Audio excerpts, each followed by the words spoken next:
हम सब रोज़ाना इन मशीनों को इस्तेमाल करते हैं, लेकिन क्या हमने कभी सोचा है कि इनके अंदर असल में हो क्या रहा है? चलें आज पर्दे के पीछे झांक कर देखते हैं और समझते हैं कि ये जादुई डिवाइस आखिर काम करती कैसे है। जरा सोचिए, जब कोई की प्रेस होती है तो अगले 1 सेकंड के लाखों हिस्से में क्या होता है। सवाल तो बहुत सादा है, लेकिन इसका जवाब एक ऐसे प्रोसेस में छुपा है जो पलक झपकने से भी कई गुना तेज है। और ये सब कुछ एक इंतहाई मुनज़्ज़म तरीके से होता है, जहां हर कमांड पर अजीब रफ्तार से अमल किया जाता है। अच्छा, तो इस पूरी पेचीदगी को समझने के लिए हमें एक कदम पीछे हटना होगा। हमें एक बुनियादी उसूल को समझना है जो हर चीज़ पर लागू होता है, चाहे वो स्मार्टफोन हो या गाड़ियां, और वो उसूल है सिस्टम का। तो आखिर ये सिस्टम है क्या चीज? क्या ये सिर्फ कुछ पुर्जों का ढेर है? बिल्कुल नहीं, हकीकत में ये इससे कहीं ज्यादा दिलचस्प है। चलें देखते हैं। जरा मोबाइल फोन की मिसाल लें। इसकी बैटरी, स्क्रीन और सर्किट बोर्ड अलग अलग तो कुछ भी नहीं कर सकते, लेकिन जब ये सब एक साथ मिलकर काम करते हैं तभी तो ये कितनी ताकतवर डिवाइस बनता है जो कॉल भी कर सकता है और वीडियो भी दिखा सकता है। बस यही तो है एक सिस्टम का कमाल। तो इसका मतलब ये हुआ कि सिस्टम का हर हिस्सा, चाहे कितना ही छोटा क्यों ना हो, बहुत ही जरूरी है। ये सब एक साथ बिल्कुल हम आहंगी में काम करते हैं ताकि एक बड़ा मकसद पूरा हो सके। और अगर इस चेन की एक कड़ी भी टूट जाए ना, तो पूरा सिस्टम ठप हो सकता है। ठीक है, तो अगर कंप्यूटर एक सिस्टम है तो इसका डिजाइन कैसा है? खुशकिस्मती से आजकल का तकरीबन हर जदीद कंप्यूटर एक ही जबरदस्त और सादा से ब्लूप्रिंट पर बना है, और उसे कहते हैं वॉन न्यूमैन आर्किटेक्चर। चलें कंप्यूटर के इस बुनियादी आर्किटेक्चर को हिस्सा ब हिस्सा बनाते हैं। सबसे पहले इनपुट। कंप्यूटर को मालूमात या हिदायत लेने के लिए कोई रास्ता तो चाहिए, है ना? कीबोर्ड और माउस जैसी इनपुट डिवाइसेस यही काम करती हैं। समझ लें कि ये कंप्यूटर के कान और आंखें हैं। अब आगे हमें नताइज देखने के लिए भी तो कुछ चाहिए, यानी कि आउटपुट। तो जब कंप्यूटर अपना काम पूरा कर लेता है, उसे नताइज दिखाने के लिए भी एक तरीका चाहिए होता है। मॉनिटर या प्रिंटर जैसी आउटपुट डिवाइसेस के जरिए ही तो कंप्यूटर हमसे बात करता है। ठीक है, तो इनपुट और आउटपुट के दरमियान कंप्यूटर को डेटा और हिदायत को थोड़ी देर के लिए कहीं रखने की जरूरत होती है। ये जगह है मेमोरी। इसे कंप्यूटर का वर्किंग डेस्क समझा जा सकता है।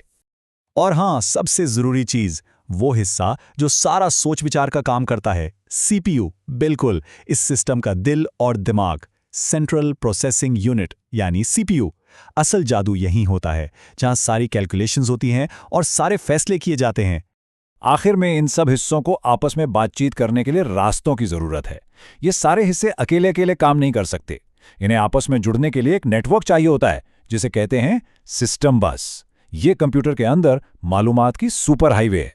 लेकिन ये सुपर हाईवे कोई आम सड़क नहीं, इसकी 3 अलग अलग लेन्स हैं।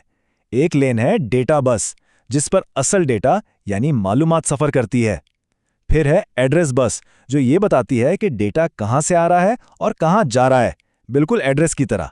और तीसरी लेन है कंट्रोल बस, ये ट्रैफिक सिग्नल का काम करती है। ये बताती है कि इस मालूमात के साथ करना क्या है।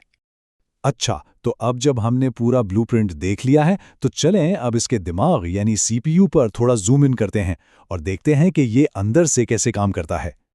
ये तारीफ सीपीयू के काम को बिल्कुल आसान लफ्जों में समझा देती है। ये सिर्फ कैलकुलेशंस नहीं करता, बल्कि ये वो इंजन है जो हर हिदायत पर अमल करवाकर पूरे कंप्यूटर में जान डालता है। अब इस दिमाग के अंदर भी समझ लें 2 अहम हिस्से हैं। एक है अरिथमेटिक लॉजिक यूनिट या एएलयू। ये समझ लें कि कंप्यूटर का कैलकुलेटर है जो सारे रियाजी और मंतिक के काम करता है। और दूसरा है कंट्रोल यूनिट या सीयू। ये एक ट्रैफिक कॉप की तरह है। ये मालूमात के बहाव को हिदायत देता है और बाकी हिस्सों को बताता है कि क्या करना है और कब करना है। तो ये दोनों हिस्से मिलकर काम कैसे करते हैं? चलें एक हिदायत का पीछा करते हैं और देखते हैं कि ये सीपीयू के अंदर से कैसे गुजरती है। ये असल में कंप्यूटिंग की दिल की धड़कन है। तो सीपीयू आखिर सोचता कैसे है?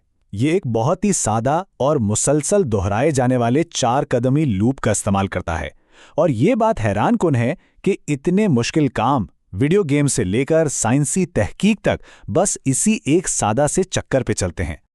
ये पूरा अमल सिर्फ 4 कदमों में होता है। पहला कदम है फेच, सीपीयू मेमोरी से एक हिदायत उठाता है। दूसरा है डीकोड, कंट्रोल यूनिट ये समझता है कि इस हिदायत का मतलब क्या है। तीसरा है एग्जीक्यूट, अब अर्थमेटिक लॉजिक यूनिट उस पर काम करता है। और आखिरी कदम चौथा है स्टोर, जो भी नतीजा आता है उसे वापस मेमोरी में या किसी आउटपुट डिवाइस को भेज दिया जाता है, और ये सादा सा चक्कर 1 सेकंड में अरबों बार दोहराया जाता है। सोचिए जरा। तो हमने कंप्यूटर के अंदर की पूरी मशीन को तो समझ लिया, लेकिन कोई भी कंप्यूटर अकेला काम नहीं करता। अब जरा जूम आउट करते हैं और देखते हैं कि ये सिस्टम बाहर की दुनिया से कैसे जुड़ता। देखें, एक कंप्यूटर को काम करने के लिए अपने माहौल की ज़रूरत होती है, जैसे कि पेरिफेरल्स यानी कीबोर्ड, माउस, प्रिंटर जैसी बैरूनी डिवाइसेस। फिर इसे दूसरे कंप्यूटर्स और इंटरनेट से जुड़ने के लिए नेटवर्क चाहिए, और सबसे ज़रूरी, इसे चलने के लिए पावर सप्लाई यानी बिजली की ज़रूरत होती है। ये सब इसके माहौल का हिस्सा हैं। यहाँ एक और दिलचस्प बात है, सिस्टम का रवैया। क्या ये काबिले पेशेनगोई होता है या गैर मुतवक्का? देखें, सारे कंप्यूटर सिस्टम एक जैसे नहीं होते। कुछ होते हैं डिटर्मिनिस्टिक्स, जिनका आउटपुट बिल्कुल यकीनी होता है। मिसाल के तौर पर एक कैलकुलेटर, 2 + 2 हमेशा 4 ही होगा। लेकिन दूसरी तरफ होते हैं नॉन डिटर्मिनिस्टिक सिस्टम, जिनका आउटपुट गैर यकीनी हो सकता है, जैसे मौसम की पेशेनगोई का निज़ाम। पेशेनगोई बदल सकती है। तो हमने देखा कि ये एक सादा सा लूप पूरी डिजिटल दुनिया की धड़कन है। इसी से सब कुछ चलता है। सवाल यह है कि अगला जो ज़बरदस्त सिस्टम बनाया जाएगा वो किन मसलों को हल करने के लिए डिज़ाइन किया जाएगा। इन्हीं बुनियादी उसूलों को इस्तेमाल करते हुए मुस्तकबिल के सिस्टम इंसानियत के कौन से बड़े चैलेंजेस को हल करेंगे, ये सोचने की बात है।